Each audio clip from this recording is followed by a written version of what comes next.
ফিরতে দুইটি শব্দের জিকির করুন, সম্পদের অভাব হবে না। আল্লাহ পাক রব্বুল আলামিন আপনাকে সম্পদ দান করবেন, এটা আল্লাহ পাক রব্বুল আলামিন পবিত্র কোরআনুল কারীমের ভিতরে নিজেই বলে দিয়েছেন। সুতরাং আমরা অনেকেই অভাবের ভিতরে আছি, অনেকেই কষ্টের ভিতরে আছি, অনেকেই দুঃখ কষ্টের ভিতরে জর্জরিত, অনেকে ঋণের বোঝা নিয়ে দুশ্চিন্তার ভিতরে আছেন, টেনশনের ভিতরে আছেন। যত ধরনের টেনশন আছে, যারা ফ্রাস্ট্রেটেড পিপল, তাদের জন্য এই দুইটি আমলের কথা বলবো। আমি নিজে করে উপকার পেয়েছি, যাদেরকে এই আমলগুলো বলেছি তারাও অনেকটা উপকার পেয়েছে, এবং নবীজি সাল্লাল্লাহু আলাইহি সাল্লাম নিজেই কথা জানিয়ে দিয়েছেন উপকারের কথা। আল্লাহ পাক রব্বুল আলামিন নিজে বলে দিয়েছেন। আপনি চলতেছেন ফিরতেছেন, ওযু ছাড়াও আপনি আমলগুলো করতে পারবেন। একেবারে সহজ দুইটি আমল। নাম্বার 1, 1 নাম্বার আমল হচ্ছে ইস্তেগফার। আস্তাগফিরুল্লাহ, আস্তাগফিরুল্লাহ, আস্তাগফিরুল্লাহ।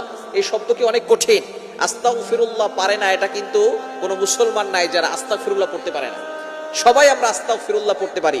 এর উপকার কি কি আল্লাহ পাক রব্বুল আলামিন নিজে বলছেন। কোরআন খুলেন 29 নম্বর